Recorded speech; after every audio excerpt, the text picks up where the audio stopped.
In the brutal arithmetic of war, we often focus on the number of enemies killed, but Sun Tzu offers a more sophisticated calculation, the number of enemies converted. Welcome to the lesson on Treat Captured Soldiers with Respect.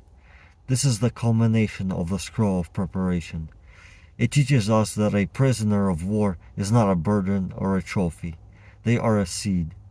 If you plant that seed with respect, food, and the promise of a future, you can grow a forest of dissent within the enemy's own ranks. Why treat captured foe well?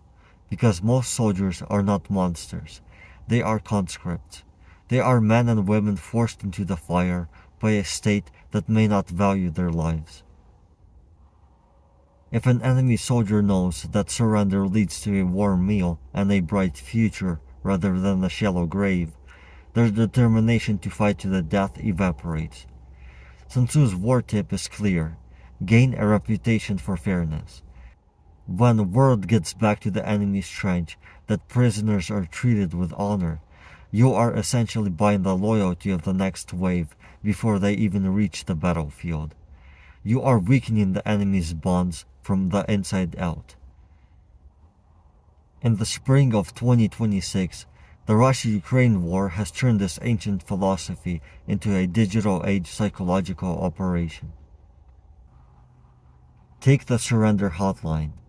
As of April 2026, the Ukrainian project I Want to Live has processed tens of thousands of requests from Russian soldiers.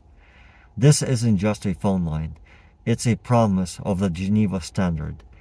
By providing videos of well-fed prisoners contacting their families, Ukraine is weaponizing respect.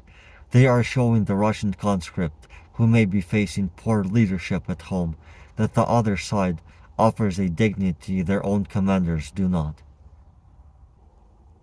Take the I Want to Find project. In a brilliant strategic move, Ukraine launched the I Want to Find project, which by April 2026 has received over 50,000 inquiries from Russian families searching for missing loved ones.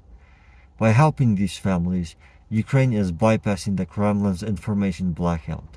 They are treating the enemy's families with respect, creating a groundswell of domestic pressure within Russia that no amount of artillery could achieve.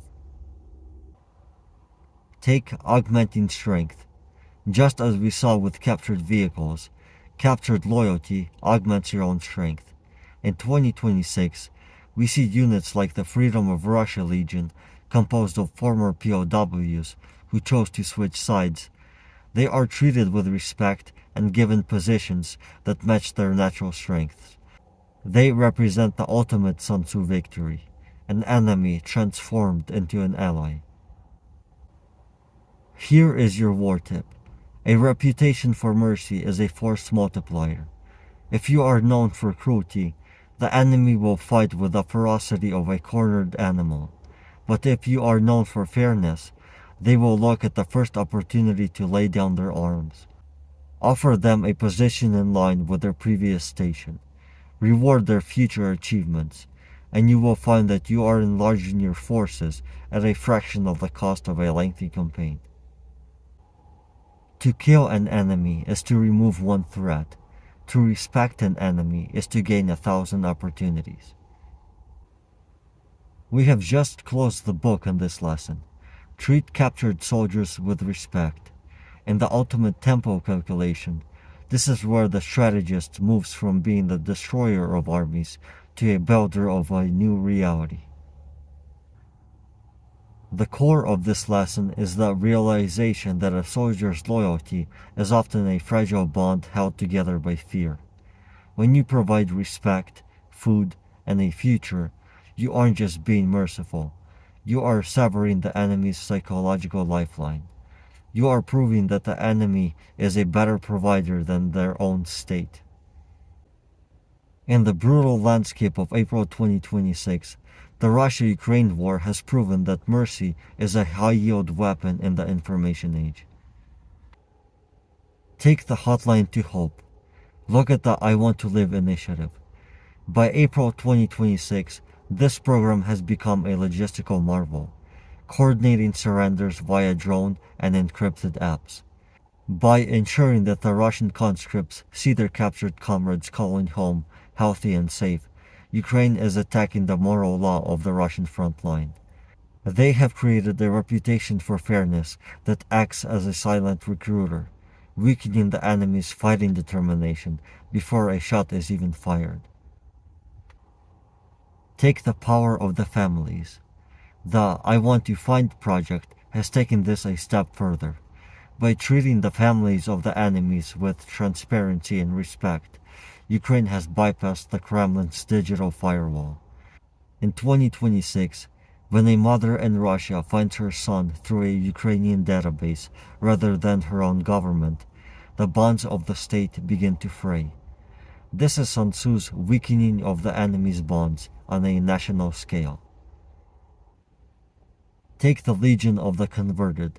We see the final stage of this lesson in the units composed of former POWs who have taken up arms for their captors. These soldiers aren't fighting for a paycheck. They are fighting for the bright future they were promised. They are the ultimate augmentation of strength, a force born entirely from the enemy's own ranks. Here is your final war tip for the 2026 landscape. Cruelty is expensive. Respect is an investment. Fairness weakens the foe. A cornered animal fights. A respected prisoner surrenders. Reward the achievement. Give those who switch sides a place of honor, and others will follow. And victory over attrition. Converting one unit is worth more than destroying 10. In your own command center, whether you are merging companies, leading a divided team, or navigating a conflict, ask yourself, are you driving your opposition into a corner, or are you building a bridge they can walk across with dignity? Sun Tzu concludes that the leader of armies is the arbiter of the people's fate. By choosing respect over retribution, you ensure that the peace that follows the war is built on a foundation of integrated strength, not lingering resentment.